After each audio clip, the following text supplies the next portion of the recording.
Els 43.881 espectadors que ahir van omplir la Viva Stadium durant la final de la FA Cup, la Copa d'Irlanda, suposen un rècord històric en un partit entre equips de la Lliga Irlandesa de Futbol, fet que il·lustra el creixement de l'interès dels afeccionats pels equips de l'illa, de sempre eclipsats per la Premier League, i és que sembla que molts, cansats del futbol espectacle que mou milers de milions, han començat a seguir el club del barri, valorant coses com trobar-se al davanter centre de l'equip a la cua del súper. I si a això hi afegim que la final de Copa és el partit de l'any al futbol irlandès i que les entrades eren a preus populars de 20 a 35 euros, no és gens estrany que es fes el ple. En aquest sentit, va ser un sold out, és a dir, tot venut, malgrat que es va poder veure algun seient buit, probablement d'algú que no hi va poder anar. Els equips, d'una banda, el Bohemian Football Club del popular barri de Phibsborough,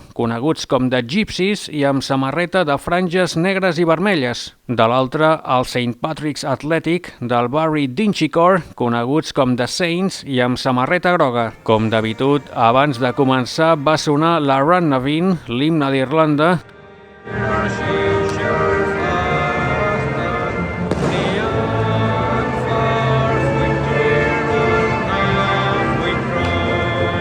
amb encesa de bengales per ambdues bandes, el fum de les quals va retardar l'inici del maig i va fer que els espectadors respiressin pólvora durant uns minuts. També van donar feina als bombers, que anaven de bòlit recollint-les i mirant d'apagar-les. El partit va començar força bé pel Bohemian, puix que al minut 8 li van assenyalar un penal a favor arran d'una falta d'Anto Breslin sobre Jonathan Afolabi, que també va ser l'encarregat de xutar-lo, enganyant el porter Dean Lyness i avançant els de Phibsborough. Els afeccionats Gypsies van tornar a encendre les bengales i, òbviament, anant per davant el marcador, eren els que més es feien sentir.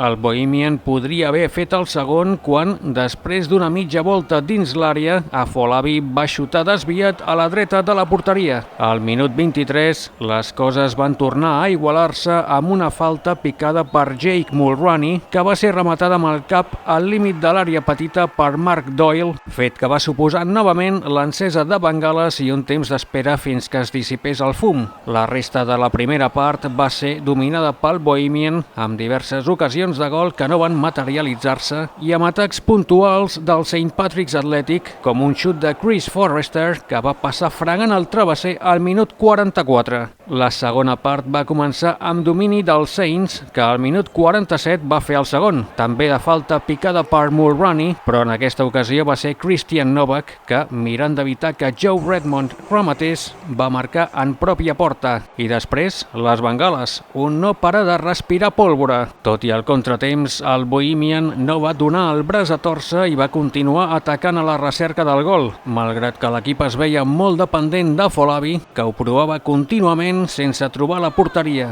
I entre la pressió dels Gypsies i la necessitat de perdre temps, els Saints van semblar que començaven a fer figa, amb alguns jugadors patint estrebades musculars, fet que juntament amb les reiterades pèrdues de temps del porter Lyness van treure de polleguera als afeccionats Gypsies. Al minut 74 va arribar l'oportunitat més clara per al Bohemian amb un xut de falta de Jordan Flores que va anar al pal. Després, el partit va entrar en un període d'atacs i contraatacs i la tensió va anar en augment malgrat que les petites picabaralles entre jugadors van acabar en no res. Al minut 87, un gol de Tommy Lonergan, després d'una errada defensiva del Bohemian, va decantar definitivament la balança cap al St. Patrick's Athletic, que en els minuts restants va dedicar el temps a defensar-se de les temptatives Gypsies enmig dels cants dels afeccionats que ja ho veien a tocar.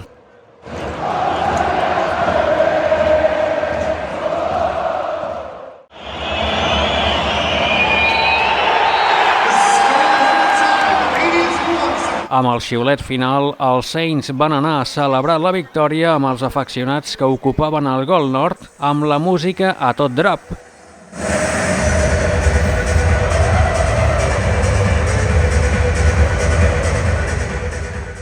A l'altra banda, sense celebració però amb molta germanor, els Gypsies van anar a agrair el suport dels afeccionats que al llarg dels seus 133 anys d'història han après que a vegades es guanya i a vegades es perd. Això sí, sempre Gypsies. L'encarregat d'aixecar la Copa de Campions va ser el capità Joe Redmond, seguit d'un enlairament de serpentines d'un color groc daurat que li va donar un toc molt festiu.